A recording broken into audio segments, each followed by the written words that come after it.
Finding jobs in video production without networking. Is it possible? We're on a mission to rid the world of bad video. Bye-bye. This is the DV Show. Target in range. Bad video sucks. Welcome to another edition of the DV Show podcast. My name is Brian, and no, I am not an AI voice. This podcast is hybrid, which means that there's a mix of real voices and AI voices. I'm not going to tell you which ones they are, but it's a hybrid podcast. We're having a lot of fun testing AI and the voices from 11 Labs. Some of you like it, some of you hate it. Don't worry, it's not going to be for long. We're just testing, having some fun with some new content, testing out some new tools, and using AI. I think we're one of the only podcasts, well, not really one of the only podcasts.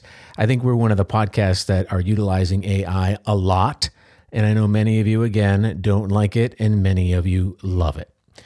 Well, let's get on to the topic of today's podcast. And I know that you've heard it before, the standard advice about networking and getting a job in video production. But what happens when you've exhausted your connections and job sites aren't cutting it? LinkedIn, Indeed, it's just not working for you. And I know when I look at some of these job positions, something goes out into the wild and in an instant, there's 300 applicants. That is a lot, but it still doesn't cut it.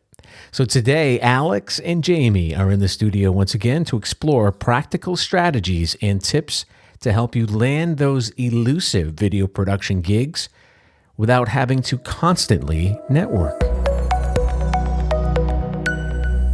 Let's get right into it. The first thing I want to bring up is something that's often overlooked: spec work. When you're not getting paid to shoot, why not create your own projects? Think of it as a way to build your portfolio and get creative at the same time. Shoot the kind of work you want to be hired for. Not only does it keep your skills sharp, but it also gives you fresh content to showcase when you're pitching yourself to potential clients. That's a great point, Alex. I also think it's crucial to update your online presence, your portfolio, website, and social media profiles. If your website is buried on page 7 of Google, it might be time to work on your SEO or even consider paid advertising to boost visibility. Your portfolio should be easy to find and even easier to navigate, showcasing your best work right at the top. Absolutely, Jamie. Another practical tip is expanding your skill set. If you're only focusing on videography, why not branch out into related areas like editing, lighting, or sound design? Sometimes landing a gig in a slightly different role can lead to more opportunities down the line. Plus, it makes you more versatile and valuable to potential employers. And if you're still struggling, consider doing some cold outreach. Sure, it might not be glamorous, but reaching out directly to businesses or production companies can sometimes yield surprising results. Tailor your pitch to show exactly how you can add value to their projects. It might feel like a shot in the dark, but you'd be amazed at how many people appreciate someone who takes the initiative. That's true, Jamie. Another thing to remember is that freelance platforms and job boards specific to media and entertainment, like Production Hub or Mandy Network, can be gold mines for finding opportunities. They might not always have the highest paying gigs, but they're a great way to build up your experience and portfolio, especially if you're just starting out. Lastly, let's not forget about social media. Being active on platforms like Instagram, LinkedIn, and even TikTok can put you in front of potential clients. Share your work, engage with other creators, and join relevant groups.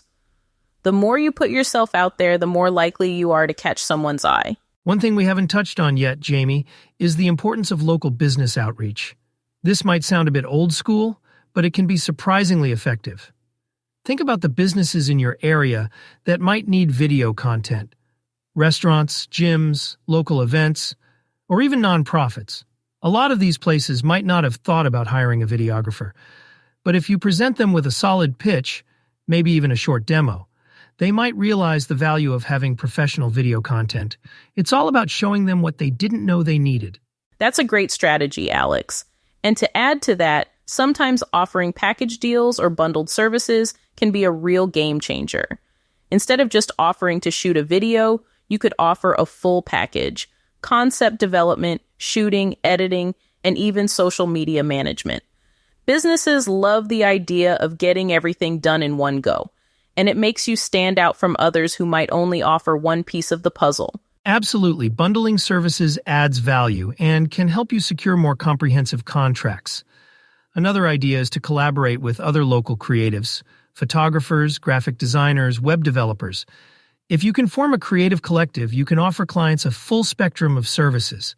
It's a win-win situation.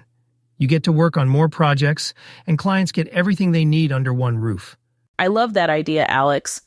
Collaboration is key, and it also opens up more avenues for referrals. If a web developer is working with a client who needs video content, they're likely to pass that work on to you if you've got a solid working relationship. Plus, it's a great way to stay connected with the creative community in your area. Speaking of staying connected, let's talk about educational opportunities. If you're finding it hard to get work, maybe it's time to invest in yourself by taking a course or attending workshops. This isn't just about learning new skills, it's about staying relevant and keeping up with industry trends. Plus, these environments can also be great for meeting like-minded professionals who might lead to future collaborations.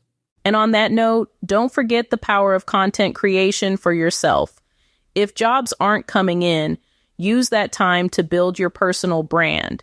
Create content that showcases your skills, whether it's behind-the-scenes footage, tutorials, or passion projects.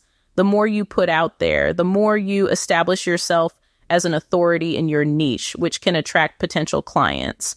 That's such a crucial point, Jamie.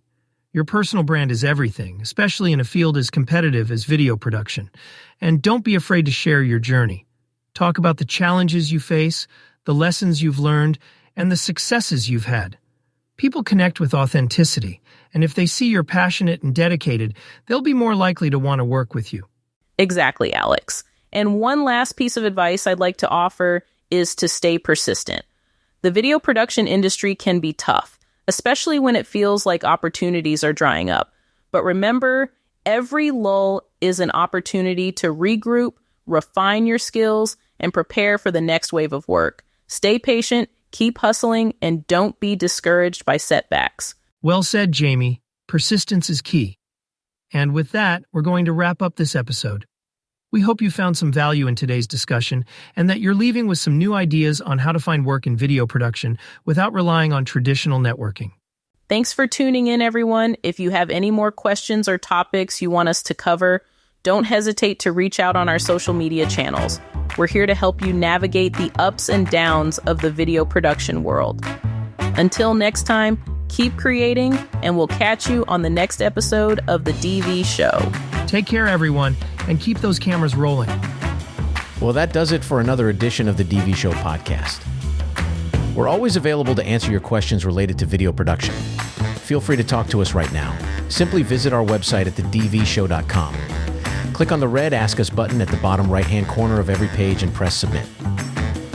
Also, be sure to always keep in touch with us by subscribing to our weekly newsletter and getting social with us on Twitter, LinkedIn, and of course, Instagram. Thanks again for listening. See you next week. Bye-bye.